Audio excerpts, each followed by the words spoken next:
Muy buenas tardes, soy la abogada Emily Raja Cardoso, participante de la maestría en Ciencias Penales y Criminológicas en la Universidad Yacambú.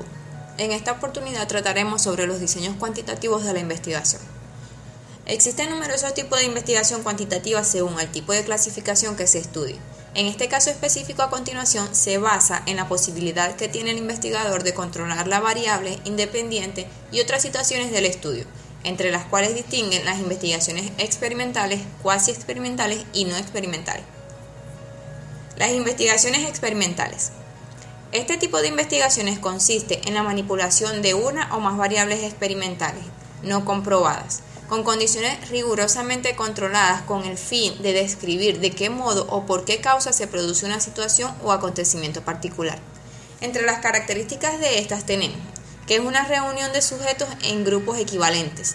Se necesita de que haya dos grupos como mínimo para establecer comparaciones. Manipulación de variables independientes, la medición de variables dependientes, la utilización de estadística inferencial y el control de variables extrañas. Entre los tipos tenemos el diseño como un grupo experimental y un grupo de control antes y después de aplicar la variable de interés para el investigador.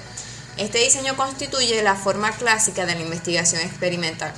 En él, los sujetos de estudio son asignados aleatoriamente, es decir, se eligen al azar cuáles sujetos pertenecerán a un grupo experimental y cuáles al grupo de control.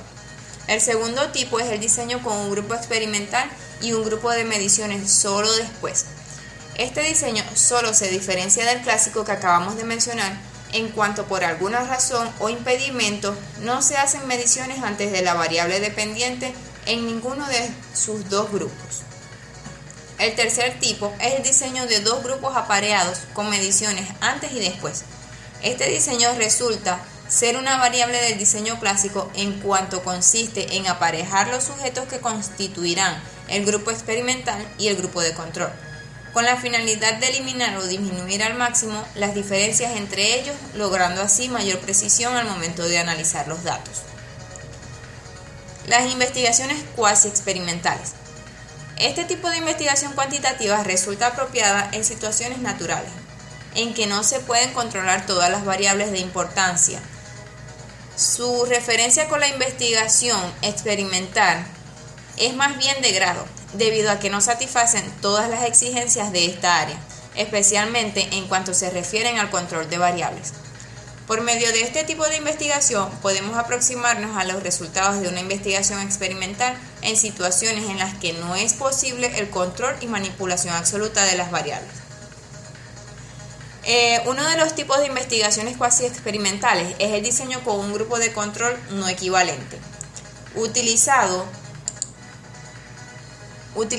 no exclusivamente con grupos naturales, como el constituido por los alumnos de un cierto grado o de una cierta escuela, personas que han sido sometidas a una intervención social, formando estos un grupo experimental.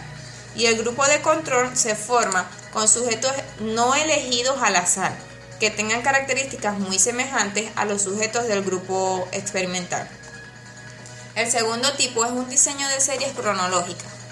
Este diseño consiste en una serie de mediciones periódicas que se hacen en las personas en estudio, antes y después que se ha introducido la variable experimental. Investigaciones no experimentales. Definida como los estudios que se realizan sin manipulación deliberada de variables y en los que solo se observan los fenómenos en su ambiente para después analizarlos.